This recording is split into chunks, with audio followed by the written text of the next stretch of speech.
we're going to be discussing the Temple of Solomon, from ancient Israel to secret societies, with James Wasserman, who is also the author of Templars and the Assassins.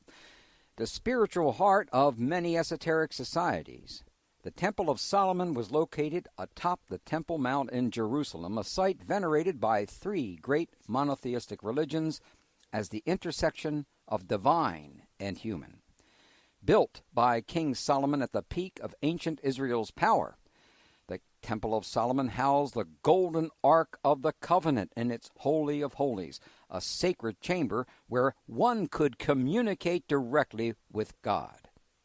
Centuries after the temple's destruction, the Temple Mount was used as the headquarters for the Knights Templar during the Crusades, and countless legends have come down through the centuries about the secrets they may have uncovered there, including discovery of the Holy Grail or the Ark of the Covenant. James Wasserman is the author of several books, including Templars and the Assassins, as I mentioned earlier, and The Secrets of Masonic Washington, a longtime student of the occult and member of Ordo Templis Orientis since 1976. What a year that was. And he lives in New York City. Welcome back to 21st Century Radio, James Wasserman. Hi, Bob. How are you, sir? Oh, my pitching arm's pretty good tonight there, James. So you better watch out. All right. I know you hit 425, but that's all right. You know, we pitchers... We pitchers now dominate baseball, as you well know that. You're one of the few people I know who remembers 1976, you know. I remember it very well. That was my first visit to the White House under President Ford. It was the first time I ate in the White House mess, and I really enjoyed myself. It was really quite something. Well, this 5-pound book, no, I think it's probably more than that. Oh, the quality of the paper. I know this isn't the kind of stuff you're really supposed to be mentioned, but the quality of the paper is, with these photographs behind it, wow, it just smells so good. James, why was Solomon's temple unique? Well, that's an interesting question, Dr. Bob, because what distinguished Solomon's temple was the fact that it actually held the Ark of the Covenant. Now, after Solomon's temple was destroyed in 585 BC, the Ark disappeared. We remember that the Ark was came into existence at the time of Moses, when Moses received the Ten Commandments on Mount Sinai. They built the ark to house the 2 tablets of stone on which the Ten Commandments were written. And that ark, holding, God's directly carved commandments on the 2 stones, was held in the tabernacle, the tent, that moved with the Jews for 400 years from the time they left Egypt, basically, 40 years, until they reached the Promised Land, and in total it was 400 years from the time that Moses received the Ark and the tablets until they were housed in Solomon's temple. So that meant that between the several hundred years of the temple itself, the Ark and the tablets were with the Jews for an estimated 800 years. After that 70-year hiatus in which the first temple, no longer existed, and before the second temple was built, that ark is gone, and it's not mentioned again ever in the Bible. So Solomon's temple was unique. It held that unbelievably powerful artifact.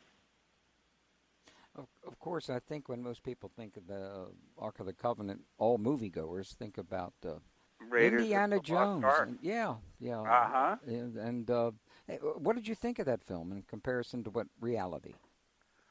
Well, with reality, who knows? I think it was very interesting to see the power of the Ark, and the special effects were extraordinary. And of course, who could not love Indiana Jones, the story was fantastic, but I don't know what the reality of the situation is. In other words, the Ark has been reputed to be in very many different places, including absolutely lost, underneath the Dome of the Rock, in Mount Nebo, where Moses was buried, in Ethiopia, where a group claims to have and parade it every year, and between the the Nazi searches and warehouses and underneath the Washington Monument, and my goodness, you could probably find it in a lot of different places. Yeah, that's right. I was part of a sci-fi show. They were traveling around the country, and I really didn't think they were going to find it in the Statue of Liberty, but that's where they went. Symbolically, there's a connection there, but as to the physical reality, I don't think they would melt down this type of element to put it somewhere. Now, the Holy of Holies, how and when was it used?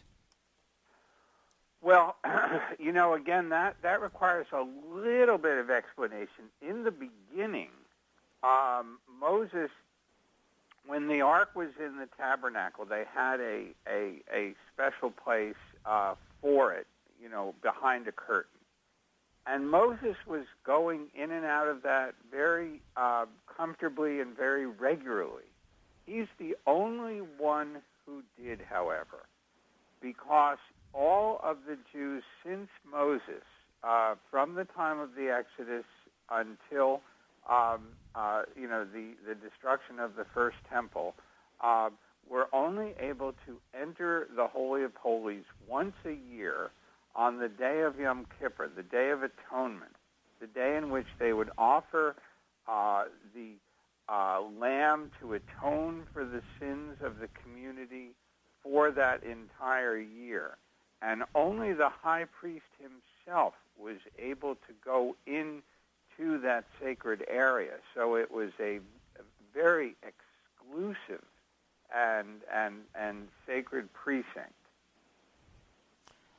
Well, it must have been quite, I almost said electrifying place to be, but it must have been something, to go into this particular space, one, I believe, had to be pretty special in their own Well, development. absolutely. They would be chosen, and, there's that little story about having the bells on the fringe of their garment, right? So that it's almost as if they were letting the people know that they were still alive. I mean, yes, talk about an electrifying experience. It must have been unbelievable. Yeah. And then there are the legends that the high priest had a rope tied to his ankle just in case he died when he was in the presence of the Lord. Well, was the Ark the essential talismanic treasure of the people? And if so, what does that mean? Well, it absolutely was, because it was a physical. It was a physical object. That at least the two tablets inside the Ark were a physical object created and carved directly by God. When they were put in the Ark and carried on the shoulders of the Kohanim or the Kohathites, they were, it was a very, very special thing. And the fact that it belonged to the Jews and that it was housed in the temple and that it was, had been given directly by God meant that the Jews not only were the chosen people, but that they were the people who in a sense carried God within their, religious temple, within their direct physical environment. Mm-hmm. Now, as I mentioned in the book, I was baffled. I was raised Jewish. So I was really baffled by what the loss of the Ark actually meant to the legitimacy of the Jewish people and the Jewish religion, and it was a real mystery for me throughout the entire time I was writing the book. I would be alternately, curious and depressed because I just didn't understand what it meant that this holy treasure was lost by the people and lost.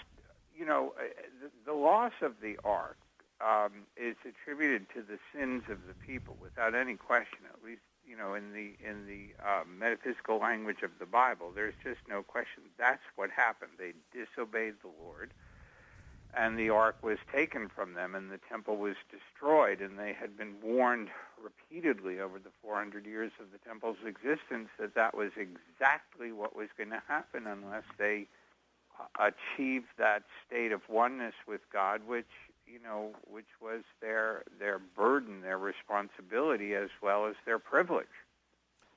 Bob, it's very much like I'm reminded so much throughout the book.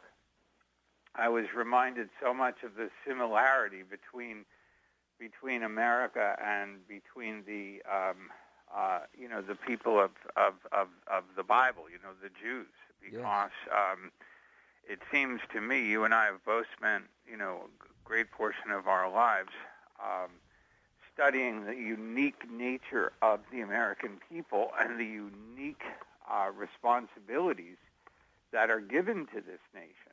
Absolutely. And the beautiful and precious, the holy gift of freedom is something that we need to earn on a daily basis. And this was certainly the case with the Jews and the honor of having been chosen to receive and hold the ark. And, they violated that sacred trust. Well, somewhere around question 19 that I have, which I don't think we're going to get to tonight, I'm going to mention this because I learned so much, James. You really, you know how to write well, you know how to, you know how to photograph as good as anybody I've ever seen. So when you put those things together, but you note on page 291 that Jesus warned the Jews that God was willing to extend his mercies to more deserving people should the Jews not prove worthy to receive them. Whoa! That is some particular statement by Jesus Christ, isn't it? Well, look, we're not going to have much time to talk about that because we got other things to touch on, but for our listeners, that's one of the reasons why this book is so important. You're going to learn things here that you're not going to learn anywhere else because you have someone, an author, who has experienced this not just externally, but lives it internally. There's a big difference from that. And when you go through those types of initiations, that particular experience that he has had and continues to have, that's when special things like this come out that you just don't read about elsewhere, and that's why it's so important. But we take our final break of this hour. James Wasserman, The Temple of Solomon. From ancient Israel to secret societies, inner traditions, JamesWassermanBooks.com. All right, we're back on 21st Century Radio with the amazing James Wasserman, whom we just awarded a Ph.D. Now he owes me $125,000 because that's how long it takes to... You're doing very well this show between the 450 and the 125. Well, we got it. We got our $500,000. We put these together, and then I can get a new car, new pair of shoes, and maybe some... who knows what you could buy with that? Maybe 5 cups of coffee, something like that. Right, 5 cups of coffee and a couple of gold coins these days, huh? Well, yeah. Do you think it's going to hit 2,000? Oh, easily. Whoa, there boy. Now. Oh, okay. Now, again, let me mention the name of your book, The Temple of Solomon. From Ancient Israel to Secret Societies, Inner Traditions, JamesWasserman'sBooks.com. Friends, you don't want to miss a copy of this book. Now, well, gosh, Rudy, there are so many other questions I have, but I'm not going to get a chance to ask. But we touched on the Freemasonry. What about the Knights Templar? How are the myriad legends of the Knights Templar linked to the Temple of Solomon? Well, that's a great question, Dr. Bob, and it really gets a little funny because, of course, the the Templars set up their headquarters in the Al-Aqsa Mosque. They believed that the Al-Aqsa Mosque was actually the Temple of Solomon. So they made a mistake, and it's just real funny because they called their order, the Order of the Temple of the Knights of the Temple of Solomon, and it was a mistake. But at the same time, in their hearts, they were in the temple that had been, the centerpiece of Israel, that had been the scene of their Master Jesus Christ doing his teaching, and they were in, the most sacred place in the world for them. So they were absolutely in the real Temple of Solomon, even though it wasn't. Yes, well, yeah, that happens often. I mean, but we were going to. I have some other questions I must get to. But I was going to ask a little earlier, how is Muhammad's visionary night journey through the heavens reflected in the Temple of Solomon? And we're going to have to let our listeners check that out for themselves, because there are links and parallels between the three great monotheistic religions. But I'm going to move now to what myself and my wife are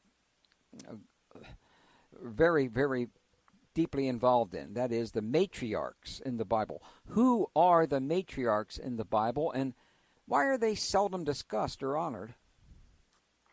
Well, that's another complicated issue, and as you well know, in my book, I give a separate chapter to Ruth, who is literally the matriarch of the entire United Monarchy, being the great-grandmother of King David. But in some cases, I think that the Jews really regarded women as holy on one level, so holy that like the Muslim women, it's like they're covered, They're covered because they're considered under taboo. They're so sacred and so special that they're almost not to be beheld by man. I mean, there's that level to those taboos. Now, of course, as you and I both know, without fooling around, that has turned into oppression and political and social, horror shows for the women. But why is the Shekinah something that is not more widely discussed in Judaism? I don't know. It was in the book, in the Bible, every one of the patriarchs had his wife beside him at all times. Whether it was Jacob and Joseph and Leah and Rachel and Sarah and Abraham, the woman was always at the side of the man, and as well as Moses and Zipporah, and each one of the kings, each one of the patriarchs, each one of the teachers had a woman by his side. Even Jesus, had that. Jesus broke through some of the restrictions on the female by encouraging and welcoming the women disciples. That was a real breakthrough. I think my book and certainly the Bible, from whence my book derives, make it clear that the Jews and as the people of the Bible, so to speak, lost the real reality of what they were supposed to be doing. They were not practicing what they should have been, and I don't think that the deity itself, which had a feminine component, as the Elohim, it's both a male and female deity, and the idea that it's a patriarchy, I think, was actually a breach of the sacred teaching, and I think that the Jews paid for it. Right? I agree with you. I really do, and I think that's exactly why they, in some ways, like almost all religions, you lose your way after a while. But you didn't ignore this issue, and especially Asa's mother. You had some really good illustrations. If you go up to our website right now, and you take a look at the left-hand side of it, you'll see what I'm about ready to talk about. Asa's mother is identified in Chronicles as a devotee of Canaanite goddess Ashara, who I'll ask you who Ashara was, but I just wanted to mention that Discovery News reported, quote, God had a wife. Ashara, whom the Book of Kings suggests was worshipped alongside Yahweh in his temple in Israel, according to an Oxford scholar. So the question, of course, they ask is why was God's wife edited out of the Bible? Well, again, it's a difficult question. I mean, I really think it has to do with the inner doctrine and the outer doctrine. I mean, the people were surrounded by some pretty lascivious cults that were going on at that point. This was a really weird time. Remember, I point out in the Bible about all of these stipulations against incest, and they were so strongly commanded not to do that one could only think that the people around them were, and that's what they said. God said something like, "I detest the behavior of these other people." So, it almost seemed that the sexual puritanism was a corrective to the licentiousness that was going on around them. In other words, the balance, is difficult to achieve. I think that as many things in life that have power, it's difficult to find, what is indulgence and what is the sacred worship. So I think that this conflict played out in the Bible and in the social and cultural doctrines of the Jewish people as well. Also, wonderful illustration. You have wonderful illustration. Who was the Madonna of the Sacred Coat, and how is she related to those female disciples who flocked to the teachings of Jesus? Because you've already noted that Jesus taught women, and of course this was against the law at a certain time. Why it was against the law, I think, is terribly unfortunate. And within Christianity, as you're probably aware, women were not allowed to own a Bible about 150 to 200 years ago. And if they did, the minister that gave them the Bible would lose his position, and maybe worse. Women were supposed to just believe what their husbands told them about the Bible. That's terribly unfortunate, but Jesus really changed this a long time ago, and the fundamentalists today are teaching the same things, that women really aren't quite up to snuff as men are, not equals to men, which I think is a terrible curse. So who was? Well, we've got a long way to go to be as bad as the some of the fundamentalists in the Muslim culture that are actually killing women and engaging in genital mutilation and killing their daughters for honor killing. So, as bad as our Western Christian fundamentalists or even Jewish fundamentalists may be, there are worse people on this earth. No doubt. It's unbelievable the things that are going along these lines. And that's the kind of thing that Zohara and I have been fighting for some time and are going to continue our fight in that direction. But we'll break away from that, mainly because I was just told by my boss we're running out of time. Darn it. But I thought this was important to bring up to our listeners. Now, let me thank you for the work that you and Zohara are doing, Bob. I'm serious.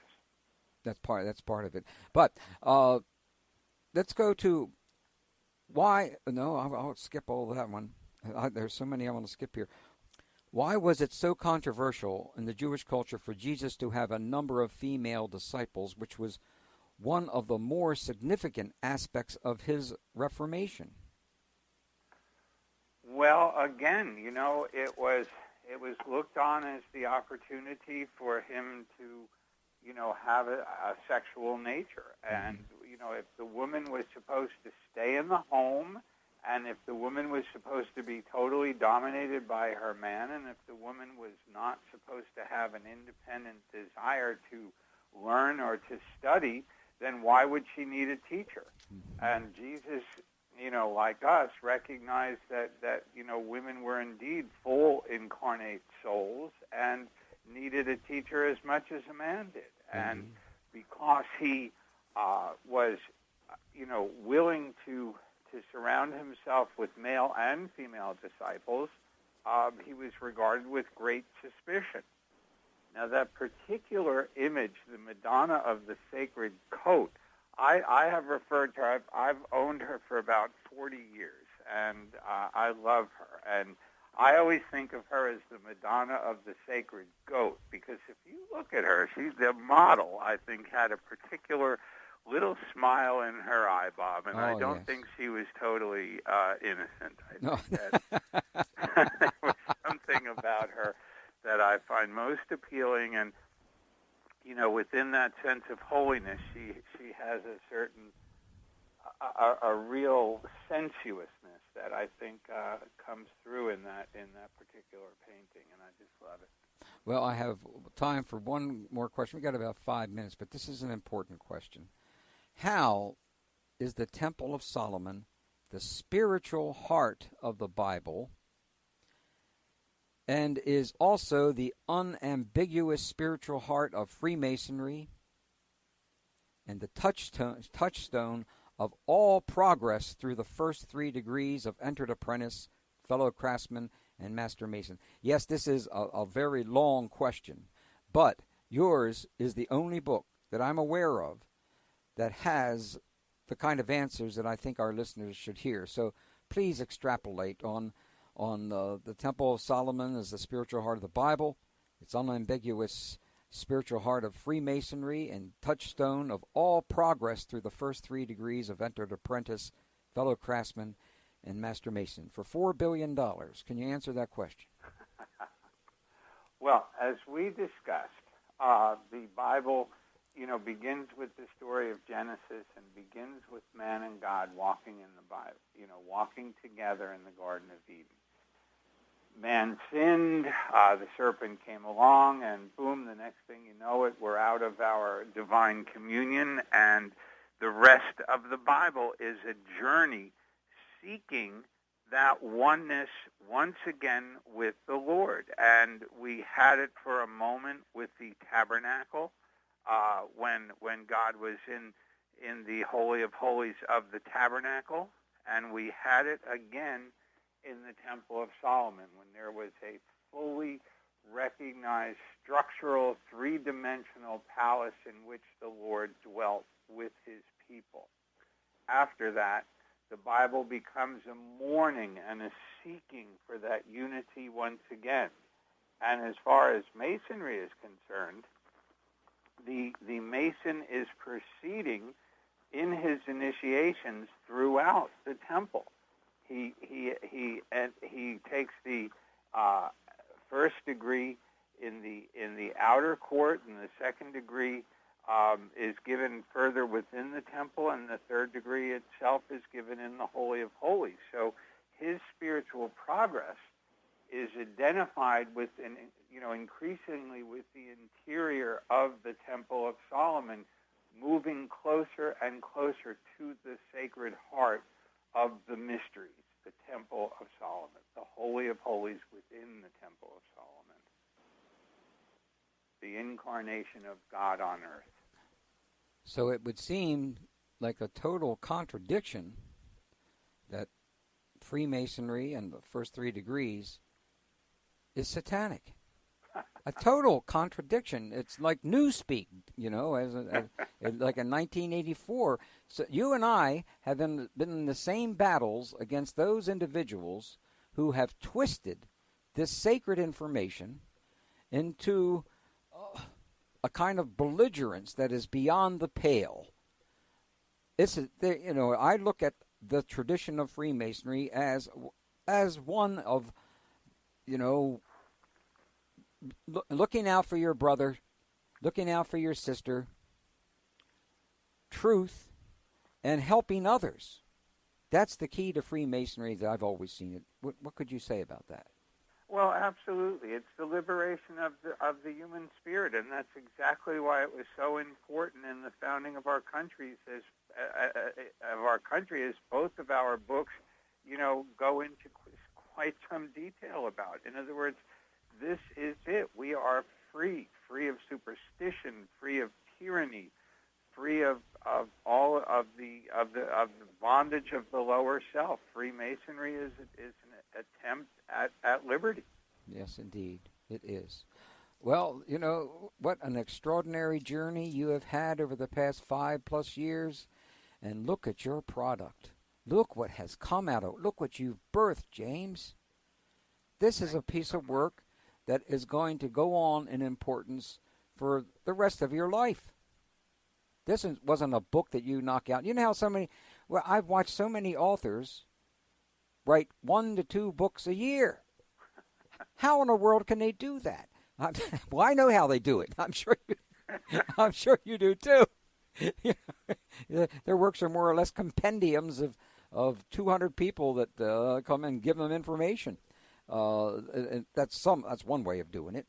But this has the kind of depth and has a longevity to it, which is going to be a great reference book for as long as this country exists. Congratulations, James. Thank you so much, Dr. Bob. I cannot tell you how much your words mean to me. I really can't. I am so humbled by what you say, and especially knowing the value of your work and the incredible nature of what you've done. I'm truly humbled, and I thank you. Well, and vice versa, James, Brother James, vice versa. Thank you for joining us. The Temple of Solomon, from ancient Israel to secret societies, inner traditions, go to jameswassermanbooks.com. 21st Century Radio is produced by Hieronimus and Company. Our executive producer and research assistant is Laura Kortner. I'm Dr. Bob Hieronimus, and remember, shine your shoes and get a haircut.